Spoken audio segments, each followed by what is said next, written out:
Hello everybody and welcome to the Army Showcase. Now today's Army Showcase is a bit different as we'll be showcasing the army that comes out of Warlord Games' Black Powder Waterloo starter set featuring the second edition rulebook. Now not only are we going to show you what's in the set, but we're also going to show you a whole series of painted miniatures. One of the guys in our community has painted all of them, and I thought it'd be really great to show you what they look like fully painted. It's not easy to get through a whole starter set by yourself, but this starter set was painted by Basir, and he did this on his own within not a very long period of time. So what's going to happen is I'm going to show you what's in the box. Then I'm going to show you all the miniatures, and maybe I'll also even add the different colors that we used for the figures, maybe some tips on how he got this completed, hopefully to give you a little bit of incentive or maybe a push to get 28mm Waterloo running. This is a really great starter set, and if you haven't already, do have a look at it on Warlord Games website. But in this video we're going to have a look at it in detail. So let's see what's in it. Now, the Waterloo 2nd edition starter set, or two-player starter set, comes with a softback A5 version of the Black Powder 2nd edition rulebook, which is great. This is great to have on hand when you're actually playing the game, for you to quickly refer the rules. I think that Warlord should at some point be selling these really small handbook-sized rulebooks, just for the ease of those who want to buy a few more, or perhaps those who are sharing the set who wants an extra set, an extra book. So yeah, I do hope Warlord considers at some point releasing the A5 rulebooks. You also get an easy start guide. You get 12 chasseurs à cheval. You get 48 French infantry, 48 British infantry, 24 Hanoverian infantry. You get 1 metal Royal artillery cannon, 1 metal French foot commander, 1 metal British foot commander. Now you get bases for all of the above in plastic.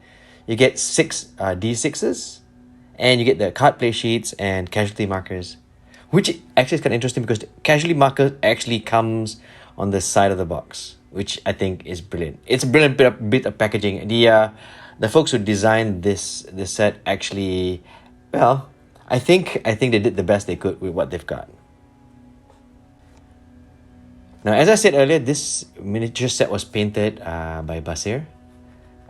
He liked the fact that the figures are made out of hard plastic, and he found no flash on them. These made them excellent figures for him to paint.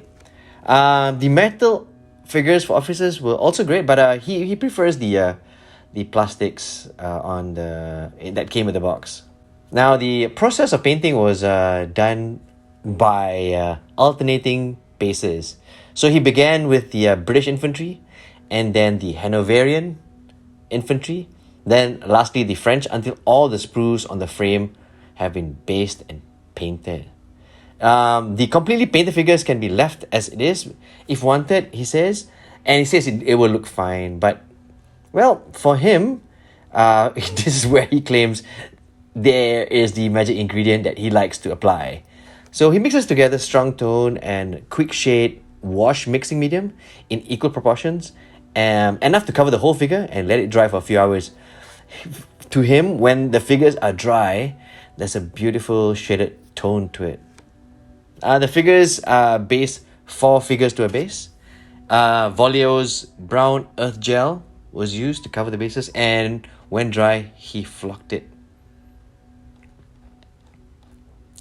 Now, very quickly, here are the colors that he used for each of the figures.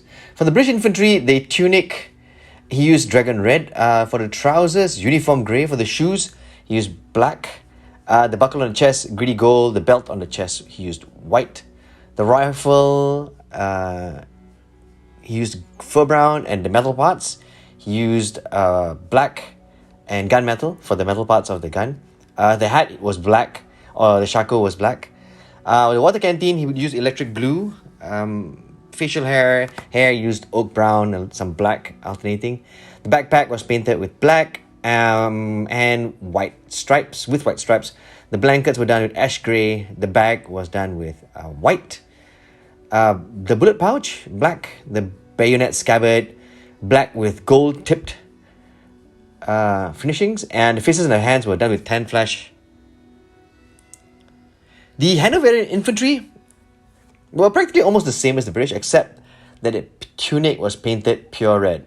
I like that. I like the subtle difference because, well, it's not the same army, and it's just nice to have a different tone of red altogether.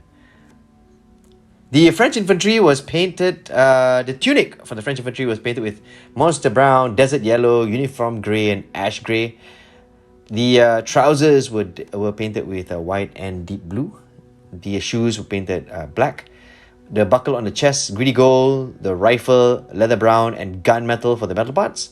The shako was painted black. The water canteen was painted desert yellow and monster brown. The hair and facial hair, he did it with oak brown and black. The backpack was painted oak brown. The bullet pouch painted black. The bayonet scabbard black with gold tip finishings. Faces and the hands were done with tan flash, more or less the same as they did with the British infantry. Now the cavalry rider was done. The tunic for the cavalry rider was done with angel green. The trousers angel green as well. The sword gunmetal. The shoes black. The pouches white. The faces tan flashed. The horses were done with monster brown, oak brown, white, and black. This is just a mixture of all these 4 colors to get some variety for his whole cavalry setup. The artillery was done with the cannon was done with a true copper. The carriage was done with wolf grey, and the cannonballs were done with black. Now the crew for the artillery was done with the tunic was done with deep blue. The trousers are uniform grey. The belt and shoes black. The trimmings on the uniform demonic yellow. The ramming rod, he did it with oak brown and black. The shako and cap deep blue. The water canteen electric blue. Hair and facial hair was done with, well, oak brown and black. This is basically most of these colors are basically army painted colors. So it's easily available, but just to give some approximation, you probably can see a chart for these colors and its similar color shades and tones for other ranges as well. Now the basing for the cannon was done on a rectangular plastic base. The gun crew were painted with the same method as the infantry and was super glued to the base. The Vallejo's brown earth gel covered the base, and when dry, painted with dirt spatter. He then applied PVC glue and put army painter's mixture of field green and steppe grass, shaking off the excess, of course. The cannon then was painted and highlighted. While assembling the cannon to its carriage, he made sure that the ends on the stub meet the both wheels. This to enable the cannon to rest snugly and the cannon wheels to stay upright. As for painting the cavalry, well, he did it the same way he painted infantry. He just blocked the colors and applied the tones. Now, if you look at this set, it's actually simple. The last thing you need to do is overcomplicate the matters. Blocking out the colors and keeping the colors neat, and then giving it a nice tone wash, or even leaving it without a tone wash, is both works. The most biggest trick to painting military figures is to keep things clean. If you're gonna weather them later, that's a step further. But if you keep things parade ground clean, they look great from a distance. I think if you're just beginning, the weathering part should come later. Just concentrate on getting the initial figures to look, well, parade ground ready first. If this is the first army you're painting. Later, of course, you can learn how to put mud onto the boots, mud onto the bottom of the trousers. You can learn how to put nice weathering. You can learn how to put dust and oil for the artillery figures. These are techniques you'll learn later. But if anything, just note that keeping things simple is usually the best way to go. And for most of these figures, it doesn't matter if it's 28mm or 15mm. The big trick or the big rule is keep things neat. And I think this is what Basir has done.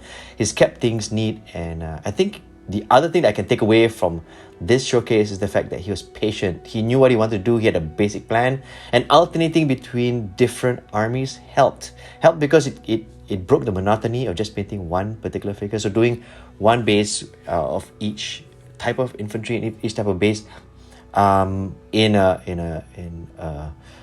that fashion means that you always have something new to paint. Now I know this is not often chosen as the way to go forward, but if I was painting a huge starter set, and this is comparatively a huge starter set, I would go with this method, because not only does it break the monotony, but it gives that slight, when you paint miniatures at different times, they don't have that uniformity, which I guess adds a little bit to the figures when you put them on the tabletop.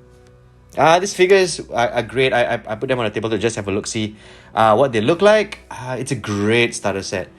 It off balances. One army has a cannon, the other army has cavalry. One army has 3 regiments, and the other army has 2. It's a great place to start. And since this is the Waterloo set, I'm really quite. I quite like the fact that they threw in the Hanoverians as well, because very often they are forgotten that they were actually involved in the Napoleonic War. So that's a great plus, especially for those who are very, very new. According to Basir, this is a very great set to begin collecting your Napoleonic War figures. And I agree, it has everything. It's got plastic figures, rule books, a scenario book, which is great. If you're planning to get this for yourself or get this to play with a friend, I highly recommend this 2-player starter box. It's still on sale on the Warlord website. And I must say very quickly that Warlord Games in no way has given me any money or any initiative to do this review. This is done out of my own accord, simply because when I saw Basir's painted starter set, I thought, you know what? It's very often I see folks unboxing 2-player starter sets, and very rarely do I see them all completed. So I thought to do a video of a fully completed 2-player starter set would encourage the new player to perhaps, give it a go, power through till the end. The results are fantastic. This is of course the kickoff point. You can add on other figures later, but this is a heavy box filled with figures, and it's really nice to look at. Now, if you like videos like this, like and subscribe. We also now have Buy Me a Coffee. So if you like, head on over to the description. You can actually buy me a coffee, or in my case, buy me a mini, if you like the video. But at the very least, like and subscribe, and don't forget to enjoy painting those figures.